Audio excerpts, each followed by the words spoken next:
Le Havre, le Latour est taqué au terminal de France.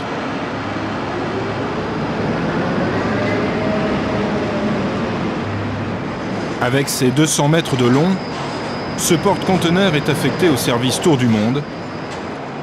Il rallie l'Europe à l'Australie en un peu moins de 50 jours. Le chargement du navire, d'une capacité de 2200 conteneurs, va prendre une bonne partie de la nuit. Il faudrait que notre patron nous paye un voyage, un tour du monde. Ah, faut pas rêver. Non, puis de faire un voyage avec un bateau, ouais, ça me plairait bien. Ça me brancherait bien. Ça doit être...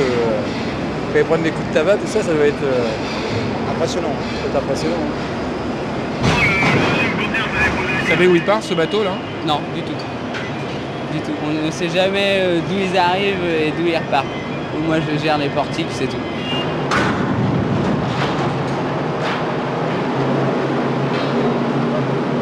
Ce soir-là, on embarque des meubles, de la bière, de l'eau minérale, mais aussi beaucoup de produits chimiques, toxiques et inflammables, des parfums, des solvants, des peintures, à destination de l'Amérique du Nord et de l'Océanie. On a tous les conteneurs dangereux, c'est-à-dire tout ce qui est ici, ce qui est marqué avec des étiquettes, ils ont des places spécifiques à bord. C'est peu avant le lever du jour que le pilote du port monte à bord du Latour et rejoint la passerelle où l'attend le commandant Svast, un officier croate. Bonjour commandant, bienvenue à bord. Ça va? Ça va. Quelle est votre destination? New York. New York. Vous voulez quelque chose à boire? Oh, du café, juste un café noir. Le départ est prévu à 6 h du matin.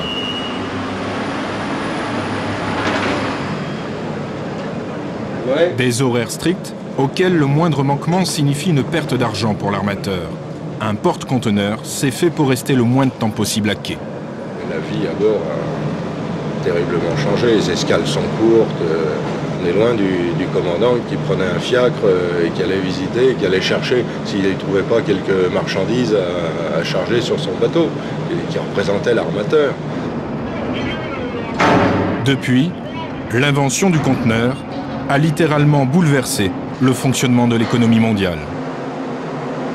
Dans un conteneur, on peut en mettre des t-shirts d'une marque avec un petit animal vert ou des chaussures avec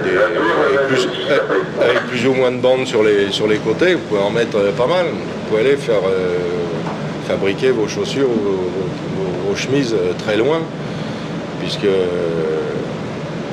vous en ramenez une telle quantité. Donc si vous trouvez une main-d'œuvre qui est 5, 10, 20 fois moins chère, pourquoi s'en priver?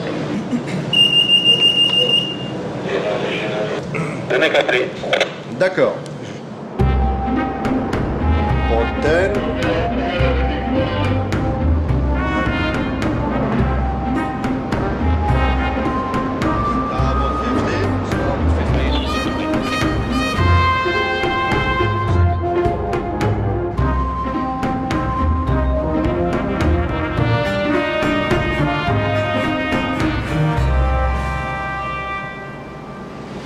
Okay, full ahead.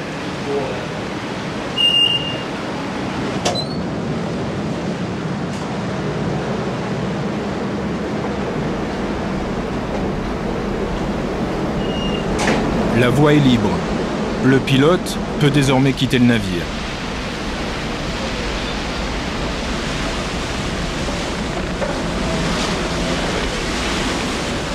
Le Latour et ses 23 hommes d'équipage s'éloignent des côtes havraises pour un long voyage qui va les mener jusqu'aux antipodes.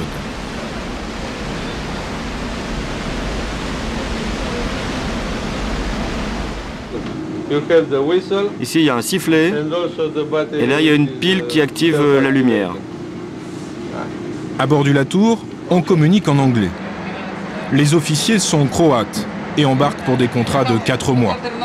Les marins du pont, eux, sont tous philippins et signent pour des contrats de 9 mois, payés 1 000 € par mois, plus de 10 fois le salaire moyen qu'ils toucheraient chez eux en travaillant à terre.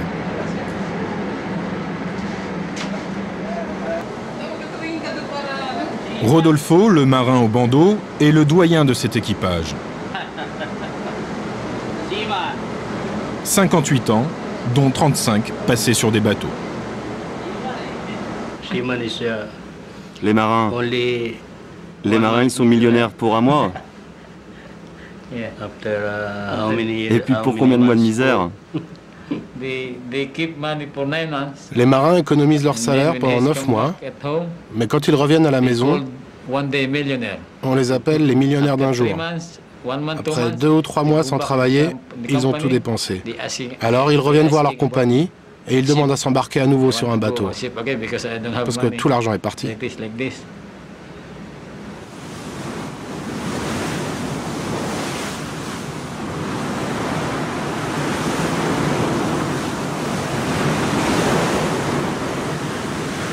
La mer est assez formée en ce début de voyage. À la passerelle, fort de 30 années de navigation, le commandant Svast a appris à ne pas forcer le destin. Les prévisions que nous avons reçues par fax et par email nous alertent sur une météo incertaine dans le secteur nord de l'Atlantique.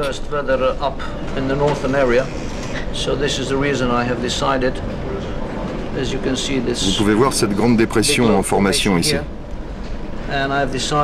J'ai donc choisi de faire route un peu plus au sud pour éviter une houle trop forte. L'Atlantique a donc décidé de nous tester un peu.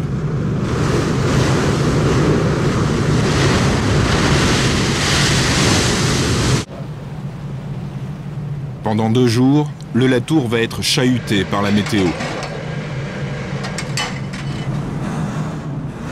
Rien de dramatique, mais à bord, chaque coup de tabac fait ressurgir les souvenirs. Je me rappelle d'une fois, il y avait des vagues, elles avaient l'air hautes comme des montagnes. Quand j'ai vu ça, croyez-moi, je me suis dit, est-ce qu'on va s'en sortir vivant? Croyez-moi, je suis pas peureux. Croyez-moi, je suis pas un froussard. Mais à ce moment-là, je me suis vraiment demandé si j'allais revoir ma famille. Vous me croirez peut-être pas, mais j'ai embrassé une dernière fois la photo de la famille. Je pensais jamais les retrouver.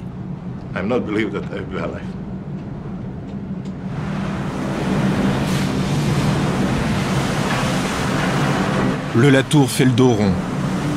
Le navire a réduit sa vitesse, 13 nœuds. Et on perd de nombreuses heures sur l'horaire prévu d'arriver à New York.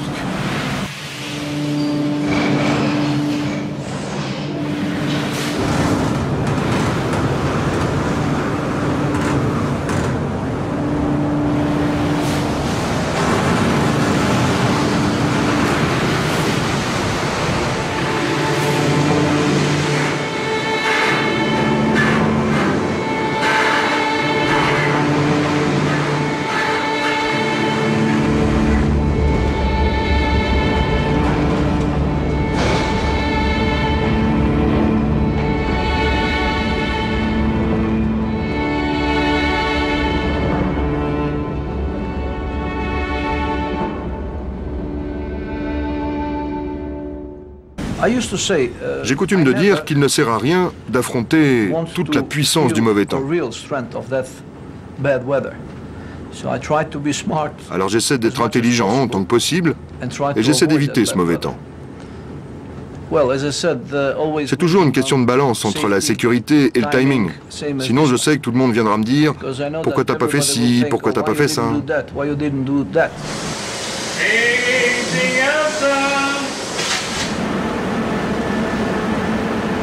Le Latour a 12 heures de retard sur son horaire prévu d'arriver à New York.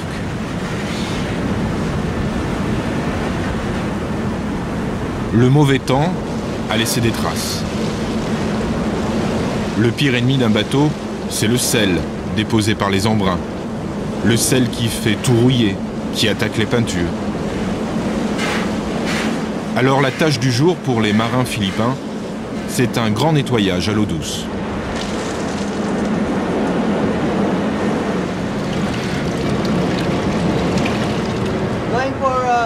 C'est l'heure du break. On va se changer au vestiaire et on se retrouve tous au réfectoire.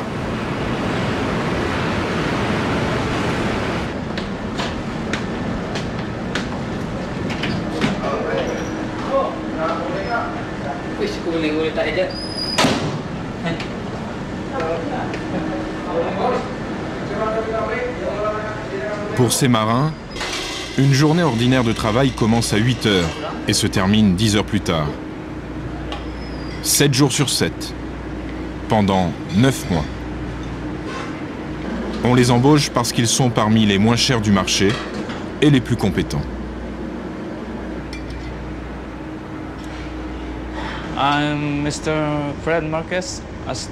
Je m'appelle Fred Marquez. Je suis steward. Je fais surtout du ménage. Je prépare les tables. Je fais un peu de cuisine et je nettoie les chambres des officiers.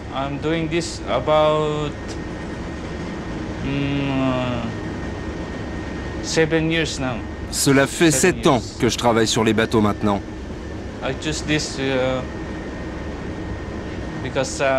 J'ai choisi ce métier pour gagner un peu plus d'argent, bien sûr pour aider ma famille. Aux Philippines, c'est tellement difficile de trouver un vrai boulot. Et alors, qui vous sert le petit déjeuner? Je me sers tout seul. Parce que personne ne me sert.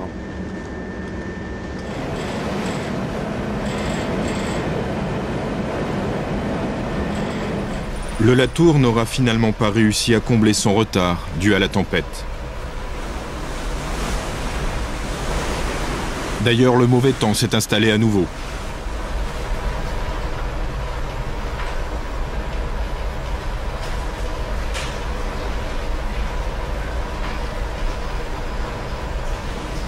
Après 6 jours de navigation depuis le port du Havre, on s'approche enfin des côtes américaines.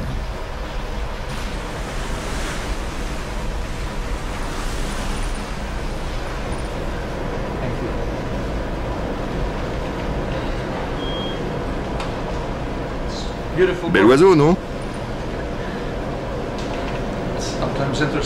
C'est toujours très intéressant quand on approche des côtes d'observer de magnifiques oiseaux, souvent exotiques, comme celui-ci. C'est un aigle très joli. Au moins, nous ne sommes pas tout seuls dans cet immense océan.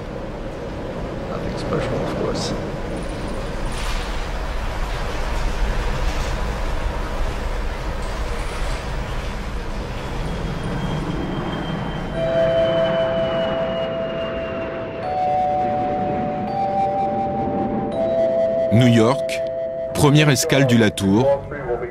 Le périple ne fait que commencer.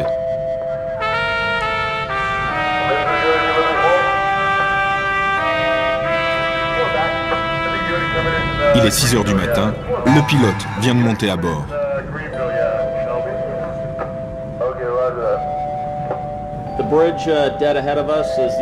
En face de nous, c'est le pont du Verrazzano. C'est le plus grand pont de New York. À tribord, il y a le quartier de Brooklyn et vous apercevez Coney Island juste à côté de nous. Et là-bas, en face, bien sûr, vous pouvez apercevoir les gratte-ciel de Manhattan.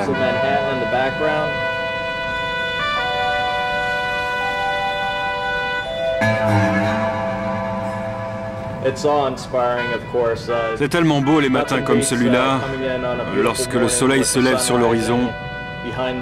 C'est unique. Alors bien sûr, ce que l'on voyait autrefois, eh bien c'était les tours jumelles de Manhattan, les Twin Towers. Ça, on les apercevait depuis le large. On y pense toujours d'ailleurs. Mais bon, cela reste un endroit merveilleux. Et là où le navire va à quai maintenant, eh bien, c'est l'une des plus belles vues sur New York. Alors ça devrait être une belle matinée aujourd'hui.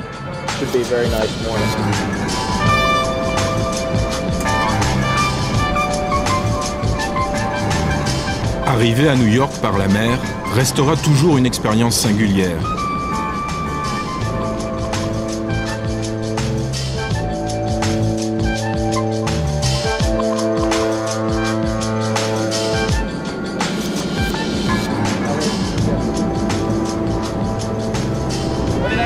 Ce que je vois? Oh, je vois une ville que j'ai souvent vue par le passé, mais toujours à la télé.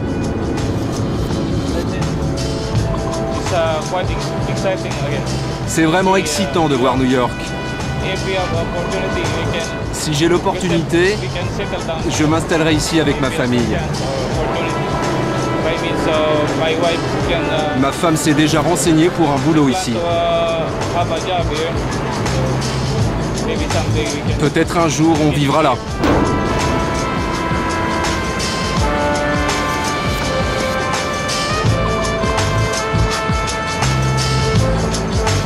De là où il est, le Latour a une vue superbe sur Manhattan. Le port de Red Hook vit ses dernières années, car son implantation n'a évidemment pas laissé les promoteurs immobiliers indifférents.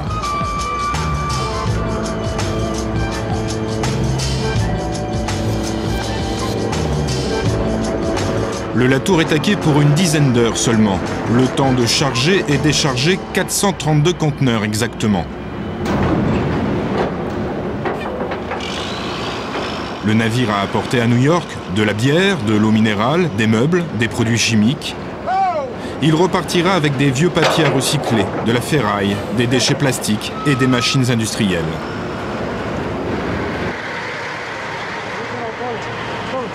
Être au cœur de Brooklyn, même pour quelques heures, c'est l'opportunité pour les marins du Latour de sortir un peu.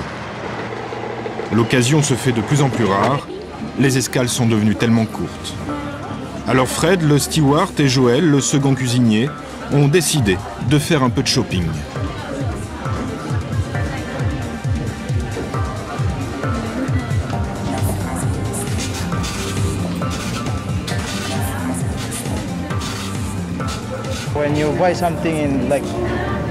Quand vous achetez quelque chose à New York ou ailleurs, c'est très précieux aux Philippines. On vous dit « Oh, ça vient d'Amérique, c'est super !» Après 10 heures d'escale à peine, le Latour doit déjà repartir. Dans un décor de cinéma, les lumières des gratte-ciel de New York nous accompagnent. Prochaine escale, Norfolk.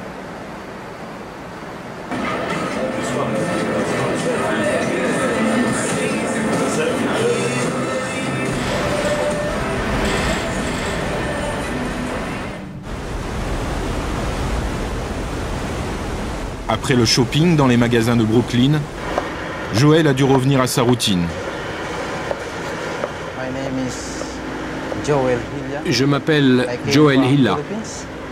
Je viens des Philippines, de Mindanao aux Philippines. Je travaille comme second cuisinier à bord.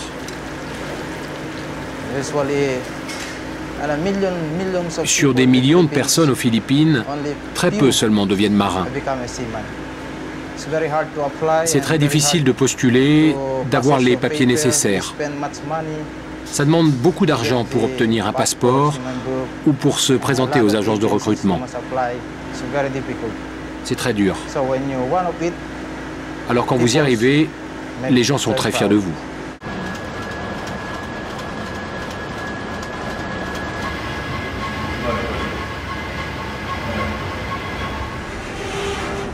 Après 24 heures de navigation, Norfolk est en vue. Mais ce port de commerce est aussi la plus grande base navale militaire des États-Unis. Interdiction donc de filmer. Le Latour embarquera au passage des cigarettes, du bois de charpente et des bobines d'acier. Durée de l'escale, 4 heures. Pour visiter, il faudra repasser.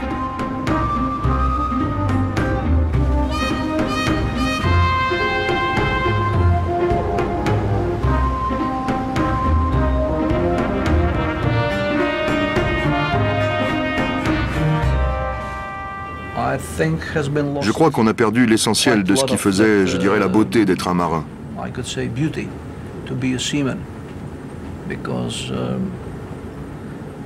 Il n'y a plus beaucoup de respect pour ce boulot. On embauche les marins en moindre coût, sans qualification. Ce métier n'est plus considéré comme une profession à part entière, mais juste comme un moyen de gagner de l'argent. Pourtant, je crois fermement que c'est un métier qui mérite le respect, comme c'était le cas dans le temps. Parce que les premiers marins à avoir navigué sur des bateaux ont été aussi les premiers à découvrir le monde, pas vrai? C'étaient eux les braves.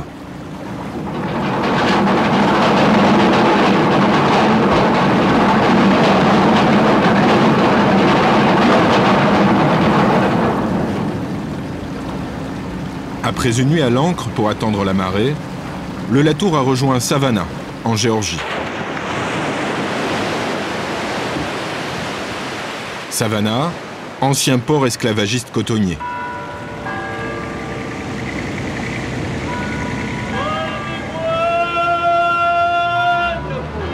Le Latour va charger ici du poulet congelé, du carton et du coton justement. Il déchargera des meubles, des équipements vidéo et des jouets fabriqués en Chine.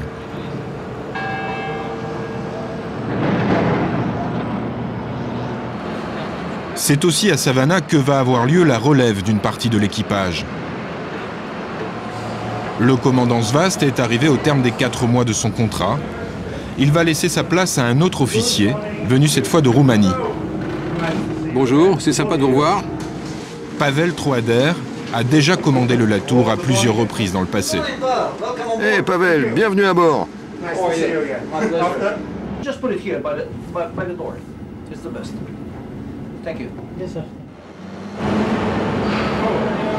Ben alors, vous n'êtes plus commandant? Eh non, c'est fini. Je redeviens monsieur tout le monde.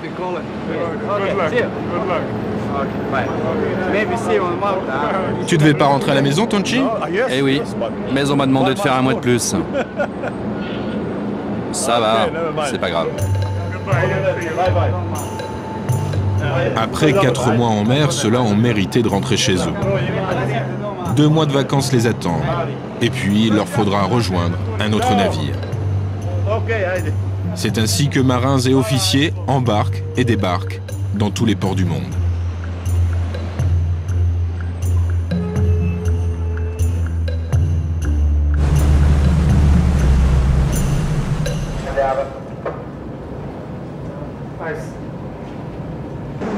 Le commandant Pavel va prendre le temps d'inspecter l'état de son navire. C'est aussi une façon de faire connaissance avec son équipage et d'affirmer son autorité. Vous avez entendu l'ancre se balancer pendant le mauvais temps? Elle a bougé? Oui, je l'ai entendu. Alors je l'ai bloqué comme ça. C'est l'une des choses les plus délicates dans l'art de commander. Rester à distance de l'équipage et en même temps être proche d'eux. La plupart d'entre nous qui avons déjà passé pas mal d'années en mer, nous avons essayé au moins une fois de faire autre chose, un autre métier. Mais à la fin, on revient toujours à la mer.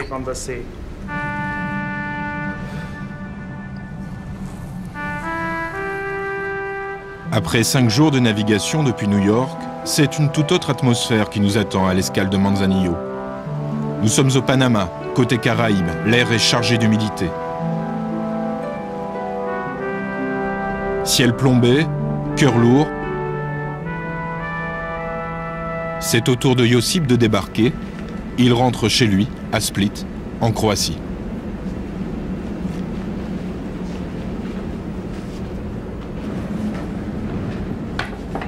Je suis toujours très triste quand un membre de l'équipage de bonne qualité s'en va. Vous savez, ici, on est un peu comme une famille. On partage tout. Les moments tristes, les moments heureux, le stress du travail. Mais moi, j'aime bien ce gars.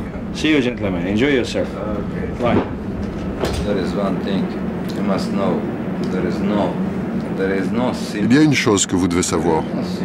Il n'y a pas un marin, qui peut dire qu'il n'a jamais pleuré. Moi, ça m'est souvent arrivé. Quand vous avez 2 enfants, que l'un a 9 mois, enfin 1 an, que le second vient de naître, eh bien, vous devez être très fort quand, avec vos bagages à la main, vous devez quitter la maison. Vous ne pouvez pas montrer à votre compagnie, à votre famille, que vous êtes faible. Mais une fois que vous avez refermé derrière vous la porte d'entrée, alors vous commencez à pleurer. Chaque fois. C'est vrai. Maintenant, j'ai un petit-fils. Il a 4 ans. J'aime bien m'amuser avec lui. Mais c'est encore la même histoire. Je dois repartir sur le bateau. Quand arrêteras-tu cette vie? Quand? Dans mon pays, on dit « les 100 premières années sont difficiles. Après, pas de problème. » Les 100 premières années sont vraiment les plus dures. Stoppez les machines. Ok, Curaçao, now it's starting.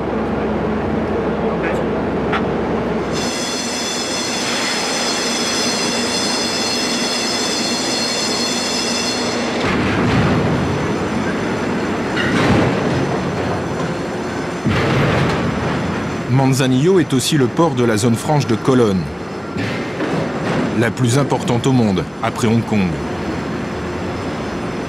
Le Latour va débarquer ici des vêtements, des jouets, de la céramique et des pièces de rechange pour les voitures. Pour le navire, la prochaine escale sera la Polynésie. Un long voyage qui nécessite quelques préparatifs, comme le plein de provisions pour les 22 membres d'équipage, une charge dont s'acquitte Joël, le second cuisinier. Toutes ces provisions pour l'équipage, c'est pour combien de temps? Tout ça, c'est pour tenir jusqu'à Melbourne, en Australie.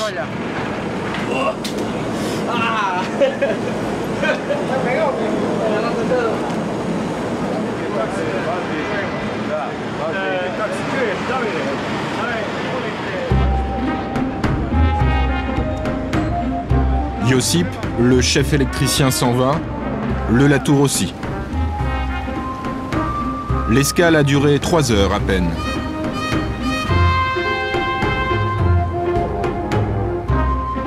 Pas une de plus, car le passage du canal est réservé depuis des mois. Yakov, le plus jeune officier du bord, vit une journée historique. C'est une grande expérience pour moi. Ma première traversée du canal de Panama. Jusqu'à présent, ça me plaît. Mais ce sera encore mieux si on avait du soleil et pas de la pluie. Enfin, c'est bientôt notre tour. Le pilote du canal monte à bord.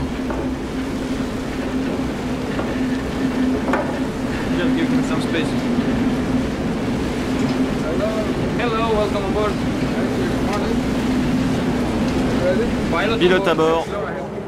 Dans un peu moins de 10 heures, nous serons dans le Pacifique. Ok, je prends les commandes.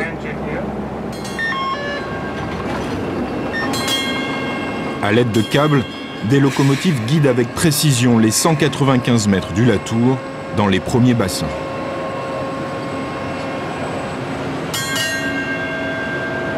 Sur le pont du porte-conteneurs, les passeurs de câbles panaméens s'activent.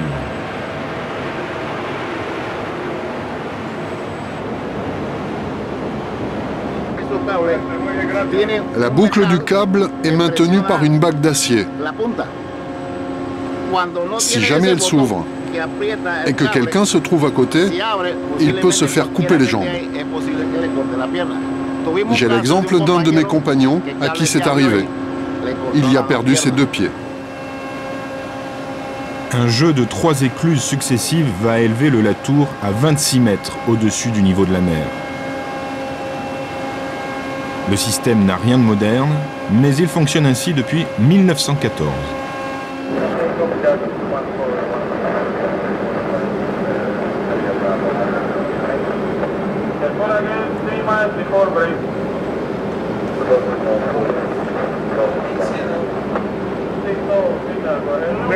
Nous voilà sur le lac Gatun. On va continuer sans jeter l'ancre. On est dans les temps. Vers 19h30, nous devrions être dans le Pacifique.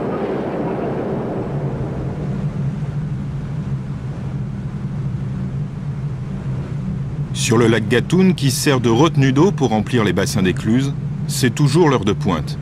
Une quarantaine de navires empruntent chaque jour le canal.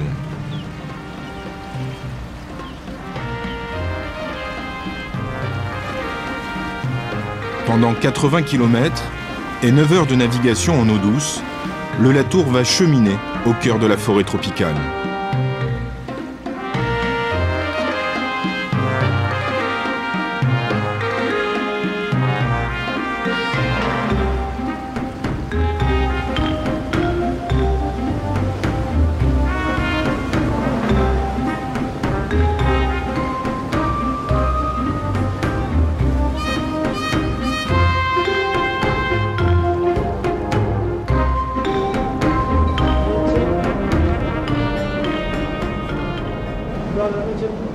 Enfin, c'est le dernier jeu d'écluse, celle qui ouvre les portes du Pacifique.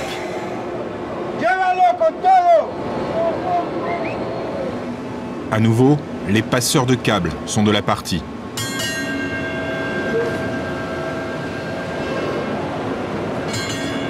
Il faut redescendre le Latour au niveau de la mer, 26 mètres plus bas.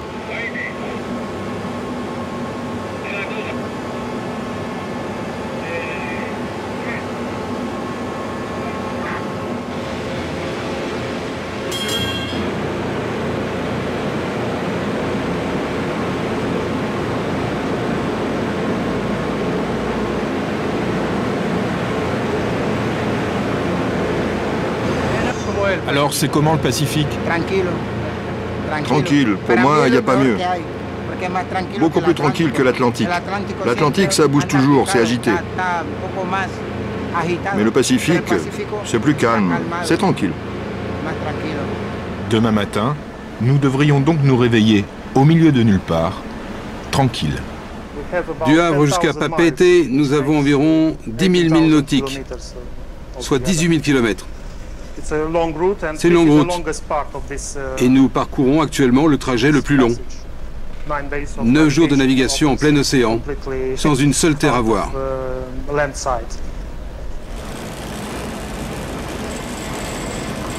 Gratter la rouille, repeindre, graisser les machines. À bord, ce sont toujours les mêmes gestes, la routine.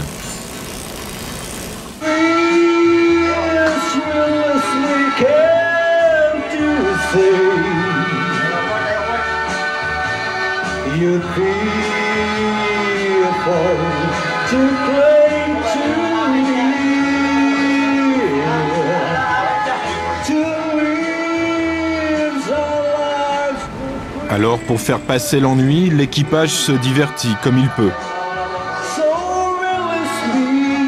Les occasions sont rares. Ce soir, c'est l'anniversaire de Renato. Alors, c'est soirée karaoké.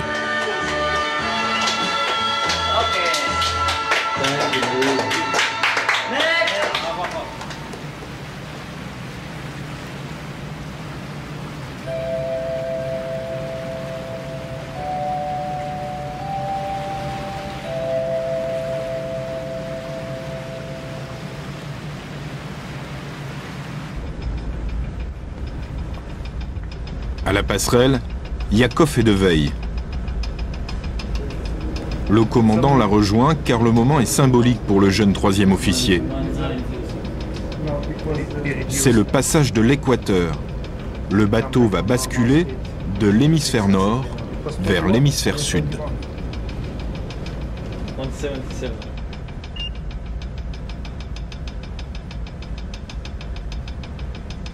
Ça y est, nous y sommes. C'est toujours un moment important dans la carrière d'un marin. Bon, il n'y a rien de spectaculaire, mais psychologiquement c'est important.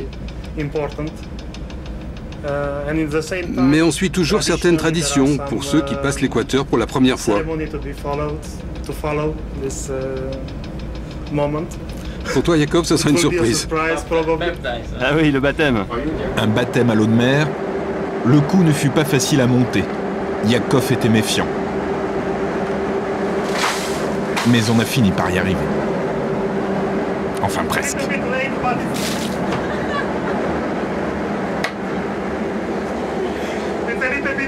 Ils t'ont un peu manqué, mais ça y est, te voilà baptisé. Juste à temps.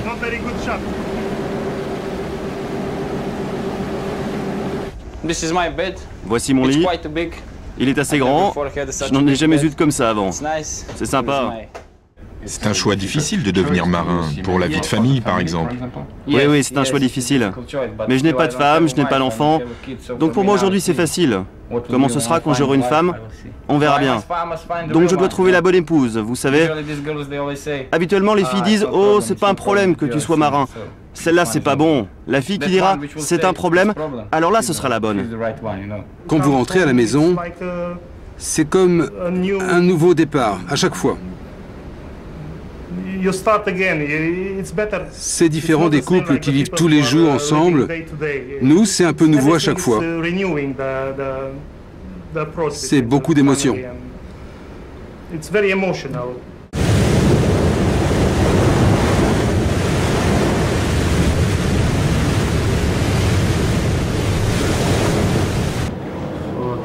Aujourd'hui c'est dimanche. Vous travaillez jusqu'à 15 h. Ensuite c'est la pause café, puis il faut nettoyer les cabines. La routine quoi.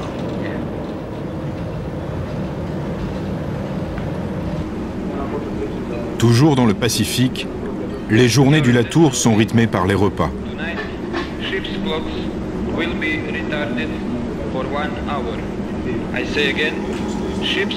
À bord, pendant les longues traversées, avec les fuseaux horaires qui défilent, on perd vite la notion du temps.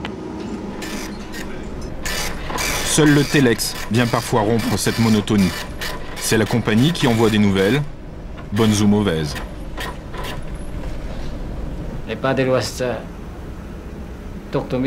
Avant que je m'embarque sur le navire, mon père, qui était malade, m'avait dit « Ernesto, quand tu reviendras pour tes vacances, peut-être que je ne serai plus en vie. » Alors quand le capitaine m'a appelé tout à l'heure secrètement, je me suis douté que mon père était mort.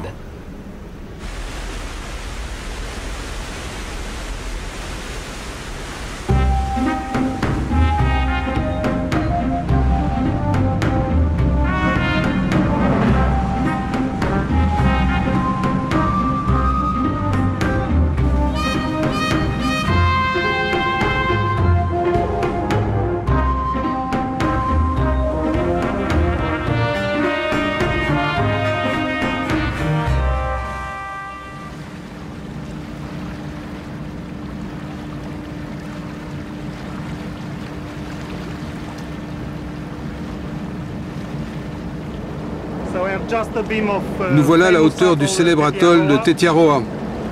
C'était la propriété de Marlon Brando. On peut dire maintenant que nous approchons de Tahiti, qui n'est plus qu'à une quarantaine de kilomètres d'ici. À Tahiti, d'après mes amis, les gens sont tous noirs. Mais je n'ai pas vérifié, c'est ma première fois. Vous trouvez ça beau ? On dirait. Qu'est-ce que vous avez prévu de faire? De descendre à terre? Si j'ai le temps, ouais.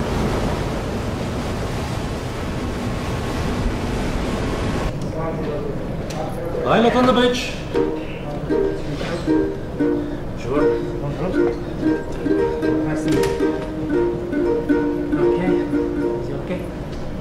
Après 9 jours de mer, le Latour a rallié Panama à Papeete.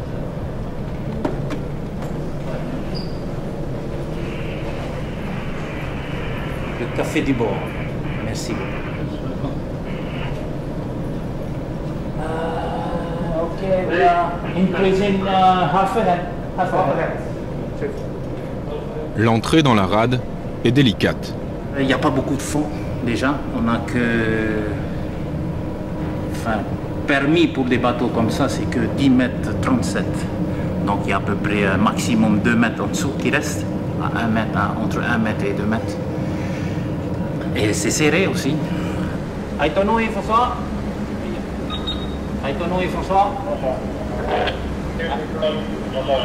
Ouais, tu es où là? Je passe sur le tribord arrière. Tu es sur le tribord arrière. Ok, merci.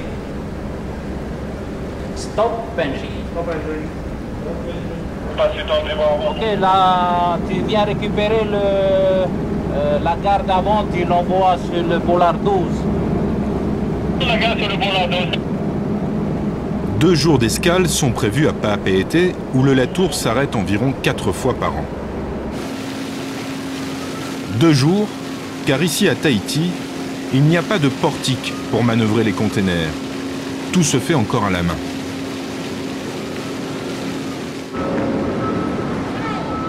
Voir les dockers de Tahiti travailler, c'est un spectacle à ne pas manquer. Ici, ce sont les grues du navire qui chargent et déchargent les conteneurs. avec l'aide de ces forces de la nature qui vous retiennent des boîtes de 20 tonnes à bout de pied ou à bout de bras.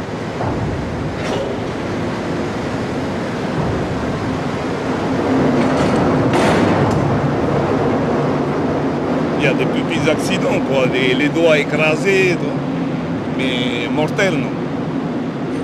C'est pas évident, quoi. Bon, c'est bon, on peut maîtriser la peur, quoi.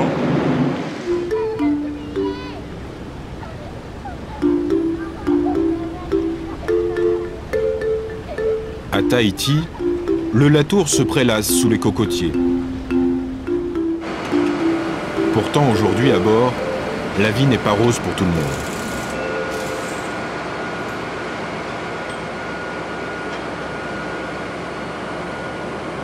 En escale à Tahiti pendant 48 heures, Tonchi, Dario et les autres ne seront pas sortis une seule fois du bateau. Et la plage à Papeete, on y va quand? Une autre fois, car le Latour a déjà quitté le quai, laissant les rêves de plage dans son sillage.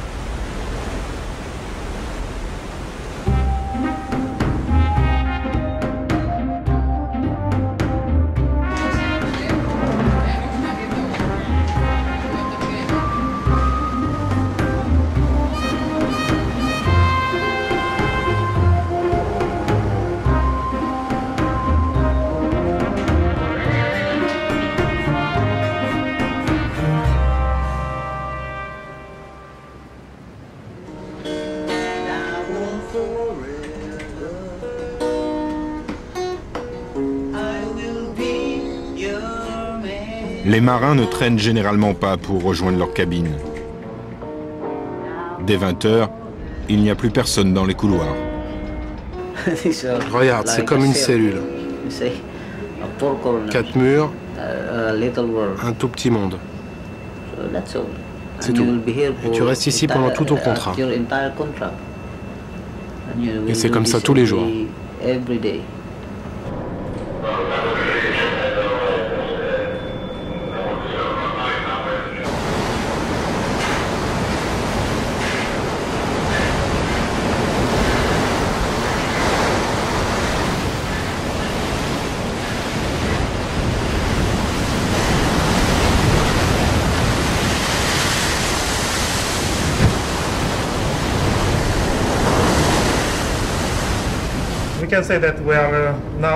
On peut dire que maintenant on est à 180 degrés de la France, exactement à l'opposé sur le globe. On vient de passer les îles Tonga. Demain, on passera au sud des îles Fidji. Et la prochaine escale, c'est la Nouvelle-Calédonie.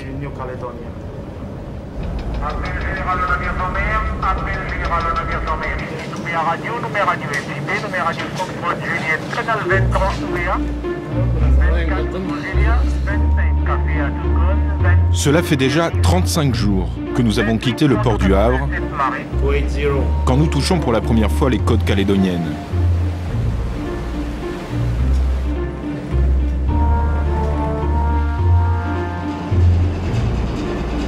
Le Latour s'engage dans le canal d'Havana.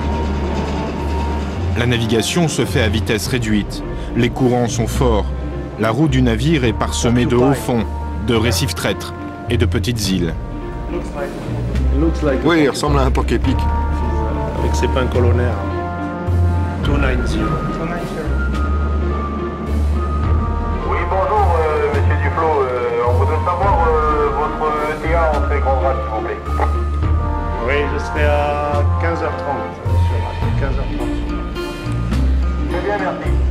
15h30 sur grade, donc poste 7 tribord. Poste 7 tribord. Merci, à tout à l'heure.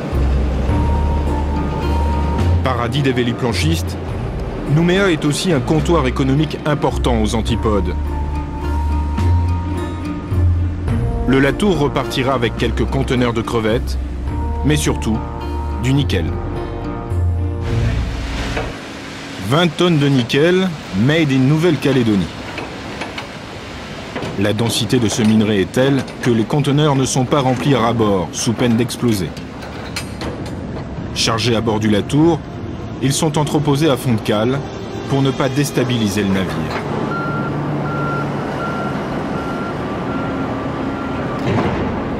48 heures d'escale pour le Latour à Nouméa.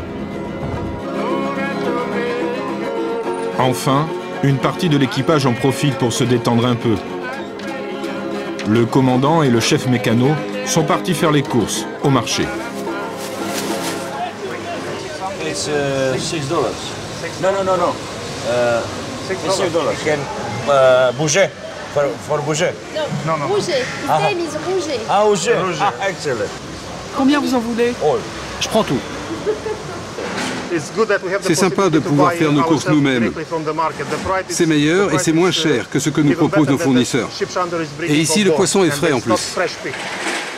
Pendant la traversée du Pacifique, il est d'usage que le commandant offre un petit moment de répit à son équipage. Moi et le chef mécano, on aime tous les deux cuisiner. Et on fait une bonne équipe dans ce domaine. Et pas seulement dans ce domaine. Ah, chef, j'ai besoin d'une casserole plus grande.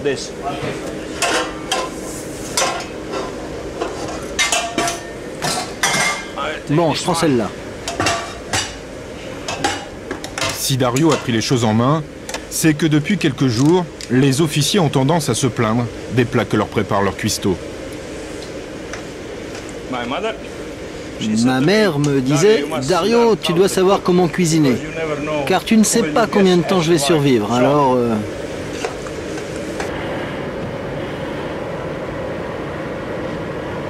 Là maintenant, je dois goûter.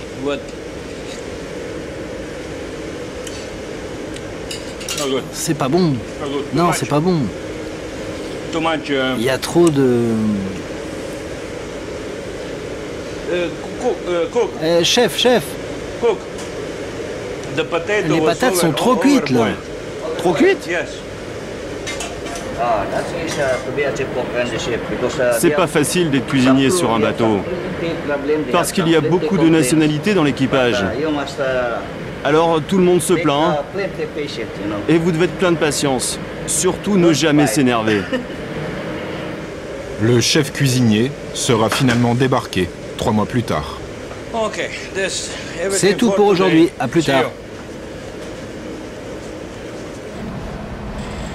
Le barbecue organisé ce soir est justement une bonne occasion, rare, d'être un peu ensemble.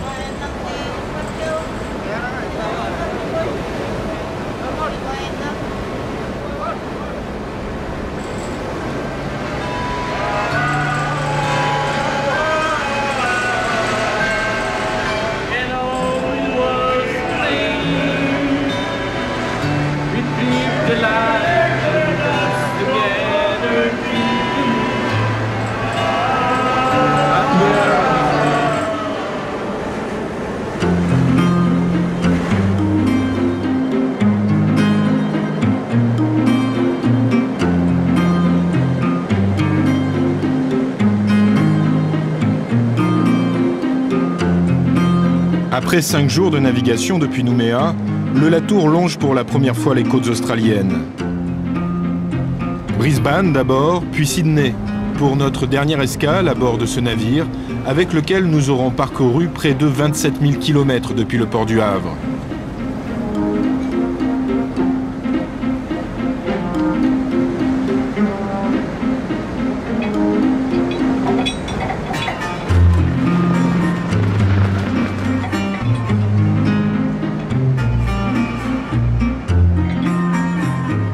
En arrivant à Sydney, le Latour s'engage dans Botany Bay.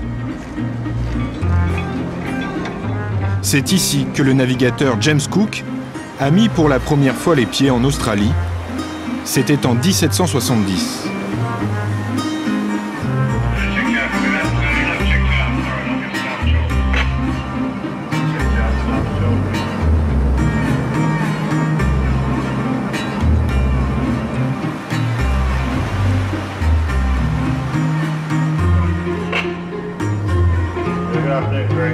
L'arrivée à Sydney est aussi l'occasion pour Tonchi, second ingénieur, de quitter le navire.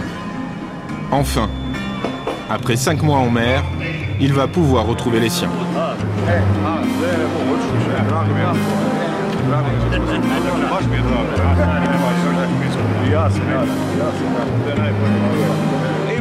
Si demain vous entendez crier, c'est que Tonchi est arrivé à la maison. Pas demain, après-demain, à 2 h de l'après-midi.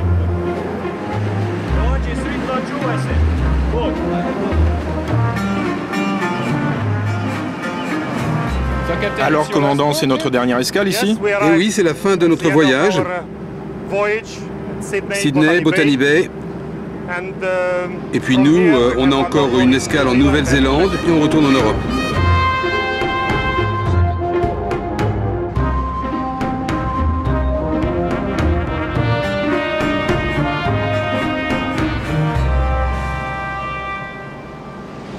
Okay, full ahead.